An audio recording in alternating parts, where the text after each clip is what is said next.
Well, first, thank you so much for doing this. No Uh, problem. I'm with Sean from the band King Buffalo, the vocalist, guitarist, synthesizer player.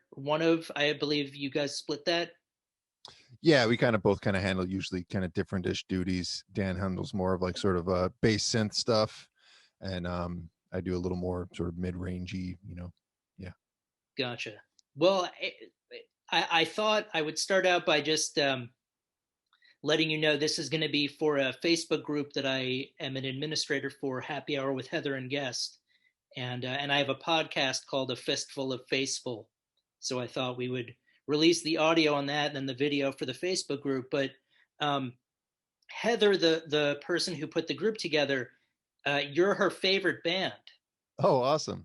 Cool. and when we were talking, because we've had some guests. Usually, what we do is we have people live stream either conversations or do performances during the pandemic. That's sort of how the group came about. And when she had told me that you were her favorite band, I guess she saw you. You played at Reggie's in Illinois with Elder, and she said that it was she had gone there to see Elder, uh, and then by the time you guys had played a few songs, the positions had flip flopped, and so sort of not as a joke, but sort of as a lark, I was like, let me reach out to King Buffalo and see if we can, if I can speak to some of them, because that would sort of be a huge thing for her. I hadn't listened to the music as much, and then once she had said they were her favorite band, I started going back into the catalog, um, and recently I actually listened to the latest release, not the one that just came out for pre-order, Burden of Restlessness, but was it Dead Star? Yeah, that was Oh, really. okay, yeah, that's so. I was on a road trip with my mom. We were going to visit my brother, so I played that in preparation because I knew I'd be talking with you. So Awesome. How'd your mom like it? she liked it. I mean, she's Cool. she's a Billy Joel fan, so like that's her music. So a little bit different in terms Yeah, of the, yeah. the genres, but no, I mean for her, she gave it a thumbs up, which was a huge sort of thing. So if you're looking to increase your demographic uh, of mothers in of people, then you're one ahead. Yeah, I'd say that's definitely on our to do list. I mean, I feel like we already do pretty well with dads, but we would love to get some more moms in there too. Yeah, yeah. Well, it was an opportunity, road tripping. My mother's been gracious enough to be a guest on the podcast before. Oh, Um, awesome. and I'll usually try to find music that's much more accessible. So I'll stay away from like a lot of hypnotic drone metal. I'll tend to stay away from that. But that was the beauty about King Buffalo, is that it's really accessible. Music for, and if you have an album coming out and you want to put that as a pull quote, mothers and fathers alike, along with everyone else, it's music for everybody. Yeah, we might have to do that. But yeah, no, I just, again, I'm really thankful that you took the time to speak with me, and I was listening to it was funny because I started with the 2020 release and sort of worked my way back into the catalog. So it's interesting to kind of chart your progress in reverse. Yeah, yeah, it's Um, cool. but I know that the Burden of Restlessness, I think, will be out in June. Is that correct? I I feel believe like June 4, I believe, is the official release date. right, and that's one of three full length records you'll be releasing this year. Yep, yep. The goal, the game, the plan. Gotcha. Yeah. And that one of the things I was interested in is this. It seems like the band took most of the production duties over themselves, just in terms of mixing and producing it and putting it out there. Uh, Yeah, I mean that's nothing new for us. That's always been how we've done it. The only help we've ever had was on Longing to Be the Mountain. Grant Husselman, who is our front of house live sound engineer, he came up and helped. with the initial tracking, like he came up for a week and helped do the main tracking. And then Ben McLeod of All Them Witches produced that record, co-produced it with us. And then Dead Star, I did all the production and, recording engineer duties. And then Grant, our front of house guy, he mixed it just because we kind of want a quick turnaround. And I was pulling my hair out by that point. I was a little too close to it, but everything else is pretty much, I'm pretty much the engineer, producer guy for pretty much all King Buffalo stuff. Gotcha. Yeah, that was something these days my background is in creative writing, so I have more of an idea about working with a publisher versus these days self-publishing is a big thing. So it's always interesting to me to hear the dynamic that people discuss with working with a producer or working with an engineer. I mean, or if you end up taking, because I guess with the technology the way it is these days, it's such that anyone can kind of do it if they put in the time and the effort. Yeah, I mean, it's never been easier to make a recording ever. I mean, it's what I went to school for. I worked in audio for years, and so I was always kind of drawn to it. And honestly, a lot of it was cost. We were pretty broke, and we were just, how can we do this in a way we want to do it? We've always been, I guess I might be speaking more for myself than with the other guys. Scott's old band has done more traditional recording and going into a studio and things like that. But I have only ever done it from the engineer's chair. I've never done it much from the performer's chair. So for me, I get like kind of anxiety thinking about it, of like, the red light's on, you got to go, I like being able to take her time. I'm a bit of a paralysis by analysis kind of guy. So I like the idea of doing it ourselves, and, I can pull my hair out and chew my nails and hem and haw on making decisions as long as I want without watching the cash register tally up all the minutes. Right. There was a book that I read a long time ago, Our Band Could Be Your Life, which was about the like a lot of the punk band like Minutemen and Black Flag in the 70s in California.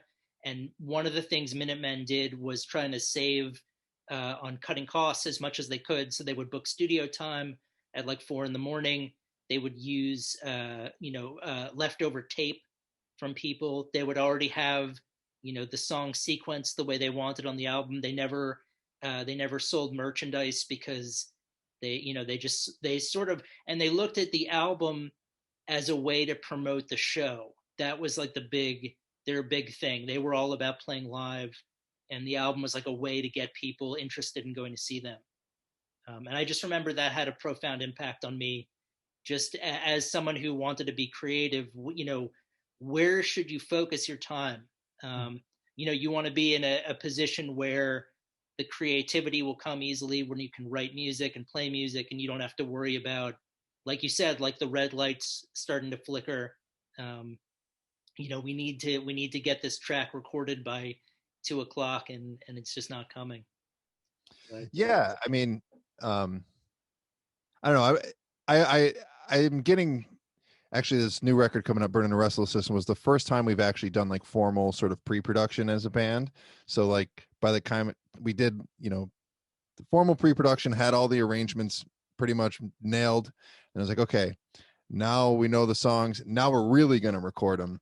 And so maybe if we can get in the habit of doing more of that, maybe we'll record more traditionally. Like it'd be nice to go into a really nice studio someday and get to play with all the cool analog gear just to do the tracking. But then I'll probably bring it home and mix it myself, just because I'm OCD like that, and I want to fiddle the knobs and do it. Yeah, well, I would imagine it's probably enjoyable.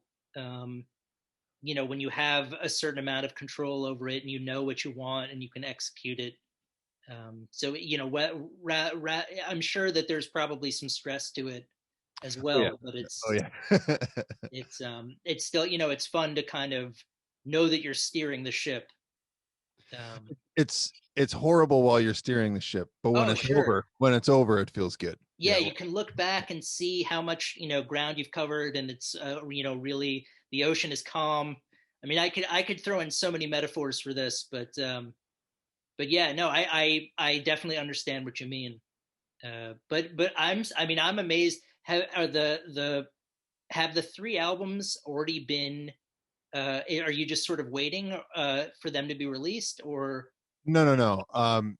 We Burn on the Restless is done. We're just waiting to get that back from the pressing plant, essentially, um, before it's released. The other two are pretty much mostly written. There's a few little, lyric things, melody, vocal melody stuff that needs some tweaking and a little arrangement things. So the second record is pretty much mostly written. There's just some lyrics that need to get touched up, and that has not been recorded yet, but it will be soon. Okay. And the other one is again kind of in pre-pro stage. A lot of it's pretty close, but this whole goofy idea stemmed from obviously once COVID hit, everything shut down, and we took a little bit of time off. We were lucky enough to have like a really big practice space, so that we were able to set up on opposite corners, and we put up a barricade of plastic sheets around Scott's drums, and then we just started jamming and writing. And next thing you know, we record all our jams because that's obviously we're self-produced and everything. And I had brought everything home, and I started to like rifle through it, and we had it's like 50 hours of music that was really cool. Yeah. Yeah. A lot of it was bad, but a lot of it was like, oh, that's a cool idea. We could do something with that. And I was like, oh my God, we have so much. This is too much now. And we started to whittle through things, and then it was like, okay, we might have enough to do a lot of releases here. And that started grouping things sort of by style and sort of theme, and like things we thought kind of flowed well together. I had initially had a crazy idea, let's use all of it, let's release all of it, and the guy's like, maybe we should not get too crazy. I'm really glad they did now, because even doing 3 records in a year is gonna be a lot for us. Yeah, well, I mean, it's one thing there have been two really interesting things that I've noticed one of my podcast began when I was in Hong Kong. It was a way to convince my office mate to listen to heavy metal music. He was this very meek British guy who listened to Britpop. Um, and I thought, okay, I want to do a podcast. I had listened to a podcast called Analyze Fish, in which someone was trying to convince his friends to listen to the band Fish. So I thought, I'll get my friend Martin to listen to metal. So it'll be like a history. We started, with like Cream and Black Sabbath and Sir Lord Baltimore. And then we would, various genres. And then when the pandemic hit, I used it as a chance to kind of provide a platform for contemporary bands. So I've been interviewing or playing music for a lot of contemporary bands. And one thing, like with yourself, a lot of groups are taking the time now to write a lot of music and really go back, and because live shows are so hard to get to these days, or they're non-existent, people are making use of the time. So it's certainly ambitious, three albums in a year, but at the same time, it's if you have the drive and 50 hours worth of material, it seems like it's definitely doable. Yeah, I mean, we'll see. I think I'm really excited about these 3 records. I think they're all going to be pretty different. It's a lot of fun, and I think you're right. Like this next year or two is going to probably be pretty insane as far as new music goes. I mean, what else has there been to do for the past year? So I think lots of bands are about to like kind of have it's about to be a really prolific era of people Oh, releasing sure. stuff. So it's going to be pretty cool. Definitely. And well, and I know I when I was late to the party, I let Heather know when the latest album was on pre-sale, because I guess there was 100 copies of like a very specific printing. um Yeah. So go well, ahead. and so, but she had already gotten it. Okay, So because good. she, as I would say, she's probably your number one fan. I'm Okay. sure that there are a lot of people out there who would try to make that claim, but I was like, I hope you were able to at least get a regular pressing. And she was like, no, no, no, trust me, I was I got what I needed. So Good, good. Yeah. Yeah, the test presses went in under a minute, I think within like 30 seconds, but there's only 50 of those. And then I think the deluxe version we had, I think 300. right, I'll be honest, I don't handle the quantities and stuff. My drummer does all that stuff. I'm elbow deep in all of the production aspects. So, right. but Well, yeah, it got hairy there. I think that the deluxe went in under 3 minutes, I think. I think that's what she may have gotten one of the deluxe ones. Cool. But I know there was, I mean, they're definitely cool. So yeah, yeah, yeah, absolutely. But it's also like again, for me personally, going backward in your catalog, it's been interesting to chart the progress you've sort of gone in different, not different directions because it's still been the same band, but it's been interesting to kind of see the growth in reverse, as you're kind of trying new things or going in different directions.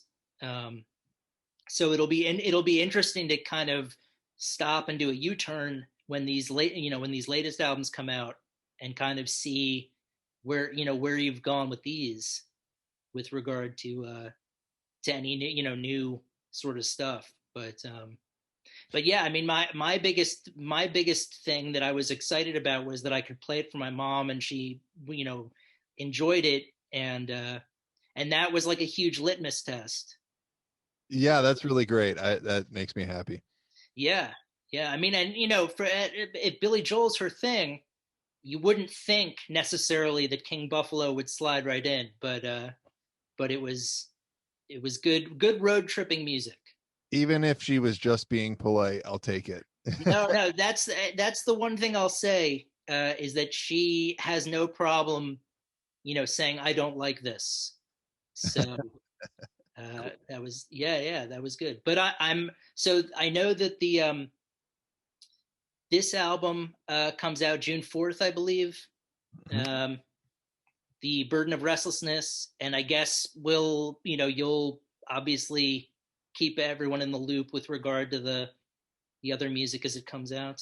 Yeah, we don't have any final release dates for anything else, and we kind of want to, there'll be little teasers that come out along the way for the other ones, but yeah, just kind of have to keep an eye out for news on those. Yeah, well, I'm sure everyone will. Um, I certainly will. Now that with with once I learned about you guys from Heather, and then once I started listening to your music, I would say that you're definitely heavy in my rotation now. So I'm looking forward to adding more of the music as it comes out. Cool. Well, thank you, man. Appreciate But that. and I think you guys are going to be going on tour in a couple of months.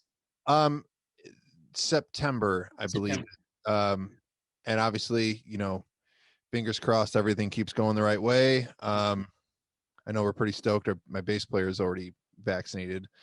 Me and my drummer got our first appointments coming up. So hopefully everyone can, there are no big setbacks this spring and summer that Yeah, blow a yeah. big hole in that plan. But it's pretty exciting, the idea of getting to do some shows again. It's been a long time. So Yeah, well, I think people on both sides of the barricade are going to be excited to uh, to have live shows again, mm. and it'll be great. For you guys, I would imagine that this will be the first time playing a lot of these songs live for an audience. Yeah. I mean, we didn't get to play any of Dead Star. We did like the quarantine sessions thing that we did on YouTube, but there was no audience or anything there for that. So we did the Dead Star stuff in the quarantine sessions, and then obviously the new stuff hasn't been performed in front of anyone ever. Right, right. Yeah, no, that'll be phenomenal. Just having a crowd there as it should be, for the music to be played for people. But yeah, no, I'm really excited about it. I wish you guys a ton of luck, that everything continues to go well.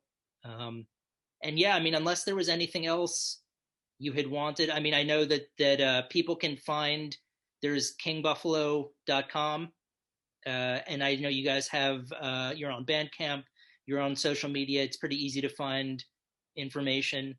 Um, Yeah, we're all over there. Burden of Restlessness is available for pre-sale. It'll be out June 4th. And thank you so much, Sean. It's been a pleasure talking with you. No problem. Thank you for the chat. Yeah, yeah. Have a good one and give my best to everyone. I will. Take care. You too.